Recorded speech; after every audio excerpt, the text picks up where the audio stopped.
I do not have a presentation per se for today. Well, I will paint with my words for you, if you will. Um, the thing is, let me introduce myself. I'm Filip Nalasowski, as you can see, and I am kind of an odd piece at that puzzle in here because, as you can see, as well as I will show you in a few minutes, um, I'm not really sure if I fit in here to that group, but I try to convince you that I am. So I work for a university in Toruń in Poland at the at the Department of Social Science, and I am a sociologist. Basically, that's my main field. I am sociologist. I do with education as well, so it's more like a, sociology of education maybe, but not only. During my long years at the university, I've been involved in many projects uh, which were, which dealt with sociology. Uh, at the one point, I even studied the role of the dogs in families as a sociological project, which was interesting but odd and bizarre. Anyway, well, as well, let's say we are an Avengers, right? A group of Avengers. So my superpower would be the sociology. And well, let's see how it plays. The thing is that, well, I'm interested. Well, my personal tragedy is that like 3 years ago, I got involved in archaeology. And the tragedy is because it happened that late in my life because the field of archaeology, well, underwater archaeology, which is my main thing, is absolutely amazing. And I feel like I waste whole of my life for doing not really important things. And now I'm in transition between the sociology or social sciences and archaeology. Um, well, and the sociology. Let's get back to sociology. Um, I want you to think about that as not really different field of a knowledge, but as a tool, well, like a Swiss knife, maybe, the way to interpret the what you already have, the new perspective of your findings and discoveries, the different view for the for what you already have. That's really useful, I think, and that's the way to use the sociology, I think. Well, in many of your previous presentation, I heard the word, the social context, for example, or social, well, different mm, roles of, of society in your findings. And well, that's what we dealt with in sociology. Let me tell you about a very recent project I got involved in with Professor Grupa. She is present here, and Professor Nowosad as well from Toruń, and David Grupa, who's also here.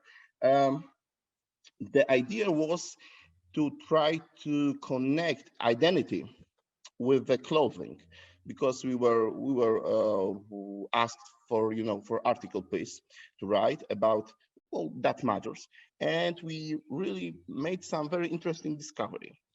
um, Let me tell you about that project. We find that in very early 1800s in Poland, there was a very interesting transition from the traditional clothing, traditional costume, national, if you will, to the Western style costume.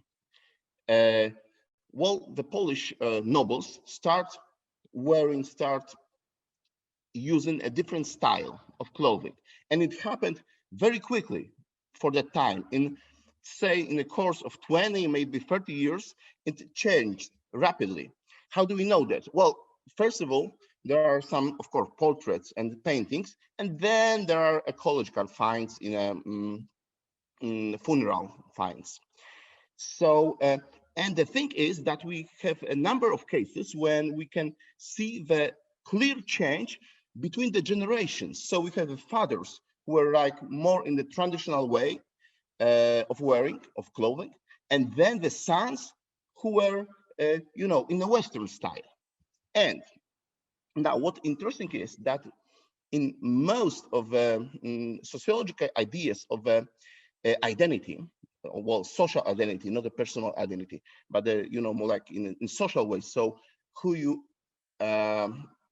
well, how do you think about yourself, about your belonging to the different groups, such as society, such as nation, maybe.